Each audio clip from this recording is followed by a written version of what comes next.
सावन सोमवार की महिमा। भावनात्मक। श्रावण मास एक ऐसा पवित्र समय जब आकाश से बरसते हैं सिर्फ बादल नहीं, बल्कि देवत्व, ऊर्जा और भक्ति की वर्षा। ये महीना केवल एक कालखंड नहीं, बल्कि आत्मा के जागरण का पर्व है। श्रावण यानी सावन यानी वो समय जब स्वयं भगवान शिव अपने भक्तों के और अधिक समीप होते हैं। शिव जिनके बिना सृष्टि अधूरी है, शिव जो संहार में भी सृजन खोजते हैं, शिव जो ध्यान में लीन है और युद्ध में भी अपराजेय। श्रावण मास की शुरुआत होते ही पूरी प्रकृति शिवमय हो जाती है।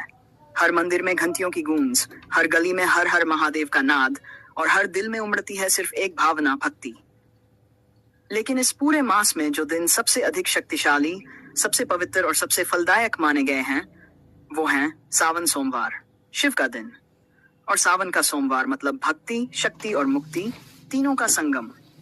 सावन सोमवार का व्रत सिर्फ एक परंपरा नहीं, बल्कि ये तप है, संयम है और आत्मा की परीक्षा भी। कहा जाता है कि जो भक्त सावन के 4 सोमवार श्रद्धा और नियम से करते हैं, उनके जीवन की सारी बाधाएं दूर हो जाती हैं।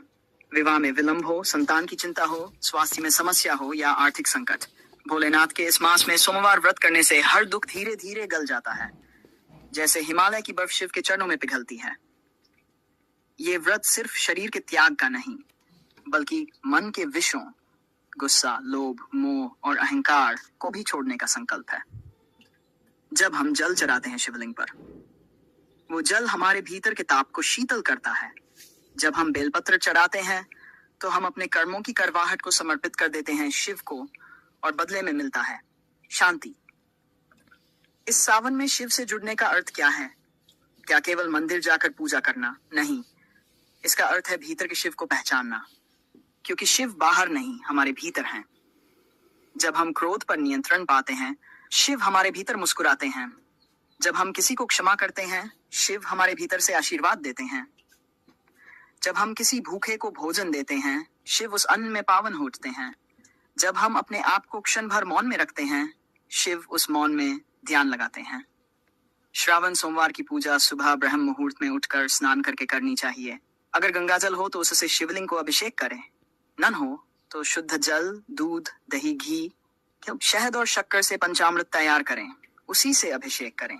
उसके बाद बेलपत्र, धतूरा, भांग, आख, कमल या कनेर के फूल, अक्षत, चंदन, रोली और धूप दीप से पूजा करें। इस महामंत्र का जाप कम से कम 8 बार करें। अगर संभव हो तो महामृत्युंजय मंत्र का जाप करें। इस मंत्र का जाप सावन में विशेष फलदायक होता है।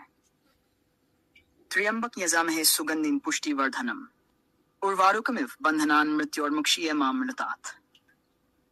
यह मंत्र सिर्फ मृत्यु से नहीं,